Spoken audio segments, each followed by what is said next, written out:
Mashabiki wachukizwa na hizi picha ambazo zinazosambaa sasa hivi mitandaoni, na wengi wao wameweza kuzungumza mambo mengi kuhusiana na hizi picha ambazo za mwanadada ambaye yeye binafsi hakuweza kuelewa kitu gani ambacho kinachoendelea, lakini uhalisia ni kwamba picha zake tayari zishaweza kutapakaa mitandaoni, lakini wengi wao wakasema kwamba yatupaswa kuweza kuhakikisha hiki kitu ambacho kilichoweza kutokea kiweze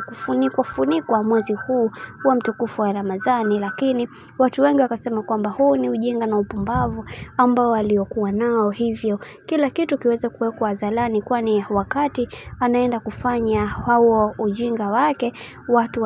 yeye alikuwa hajui kama huu ni mwezi mtukufu. Sasa kuna mambo mengi ambayo yamekuwa yakitokea katika maisha, na wengi wao wametamani kuweza kuhakikisha kila kitu kinakuwa katika misingi na mikakati iliyo bora, lakini leo hii kuna mambo mengi ambayo yanayotokea katika maisha, na wengi wao wakasema kwamba yatupaswa kuweza kuhakikisha kila kitu kinakuwa katika misingi na mikakati iliyo bora. Lakini kwa hizi picha ambazo sasa hivi zimekuwa zikienea mitandaoni, zimeweza kuzua gumzo kubwa ambalo mpaka sasa watu wanashindwa namna ya kuweza kulitatua, na wengi wao wakaweza kufunguka na kusema kwamba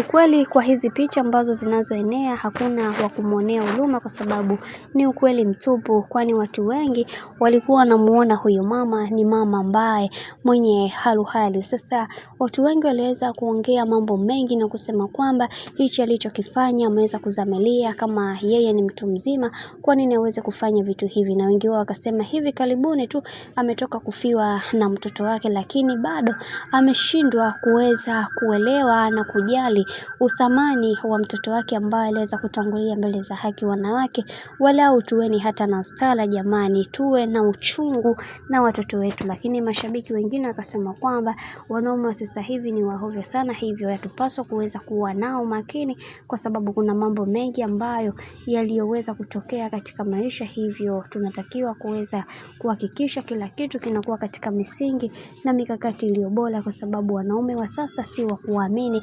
100%. Na sio tu wanaume, hata sisi pia wanawake yatupaswa kuweza kuwa makini sana pale ambapo tunapoenda kukutana na wanaume zetu faraga. Hili jambo hatupaswa kuweza kuwa nalo makini. Unakuta mtu na mheshimu kwenye kila kitu, lakini unyama anaokuja kukutendea hata we mwenyewe unashangaa kwa nini alikuwa hivi. Bwana, mambo ndo kama hivyo. Mimi naomba nikusihi kitu kimoja, kama ndo mara kwa kwanza, basi usisahau kusubscribe, kulike, kushare pamoja na kucomment, kwani ukifanya hivyo utakuwa umejiweka katika nafasi nzuri ya wewe kuweza kuenjoy na kufurahi pia.